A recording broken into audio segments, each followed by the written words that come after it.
Linkage linkage जो है वो मेंडल के लॉ ऑफ इंडिपेंडेंट असॉर्टमेंट को चैलेंज देती है, क्योंकि मेंडल ने अपने लॉ ऑफ इंडिपेंडेंट असॉर्टमेंट में ये कहा था कि जो जो ट्रेट होते हैं वो इनहेरिटेंस के टाइम पर अलग अलग डिवाइड हो जाते हैं। लेकिन लिंकेज ने कहा कि ऐसे नहीं होता। लिंकेज में ये पता लगा है हमें कि कुछ जीन बहुत ज्यादा पक्के दोस्त होते हैं, वो इनहेरिटेंस के टाइम पर अलग अलग नहीं होते, और जो ट्रेट्स हैं वो एज इट इज ऑफस्प्रिंग में चले जाते हैं।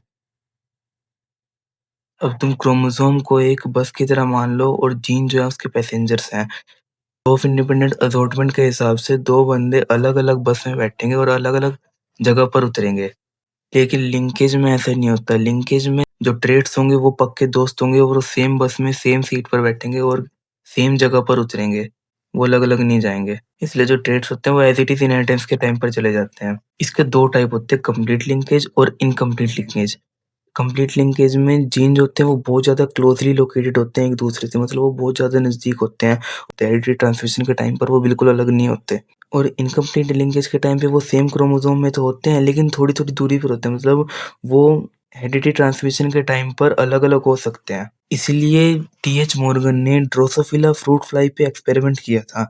उसने ये फ्लाई इसलिए ली क्योंकि ये लैब में बहुत आसानी से ग्रो हो जाती है और इसकी लाइफ साइकिल बहुत छोटी होती है, सिर्फ 2 हफ्ते की इसकी लाइफ साइकिल होती है। उसने दो तरह की फ्लाई ली थी, एक तो थी वाइल्ड टाइप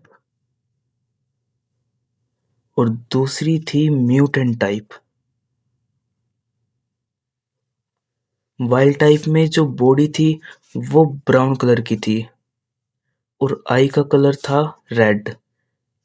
और म्यूटेंट टाइप में बॉडी तो थी येलो कलर की और आईज थी वाइट कलर की।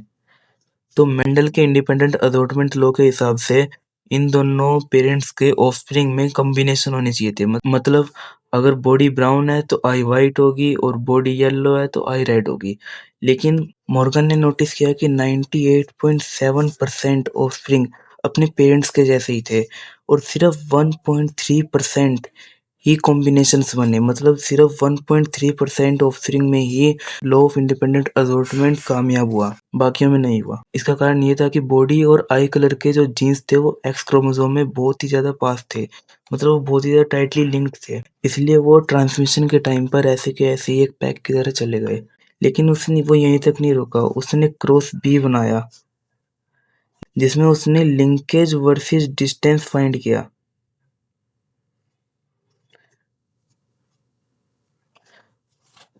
उसने इस क्रॉस में ये देखा कि जब जीन्स के बीच में डिस्टेंस ज़्यादा हो एक क्रोमोसोम में तो ऑफस्प्रिंग में पेरेंट्स के कॉम्बिनेशंस बनते हैं। इसमें जो ये 1.3% से बढ़कर 37.2% हो गया। इससे ये पता लगा उसे कि लिंकेज जितनी ज़्यादा लिंकेज होगी, जितनी ज़्यादा जीन्स जो है वो टाइटली पैक्ड होंगे, उतने ही कम कॉम्बिनेशंस बनेंगे और जितना ज़्यादा डिस्टेंस होगा ट्रेड्स के बीच में उतने ज़्यादा कॉम्बिनेशंस बनेंगे।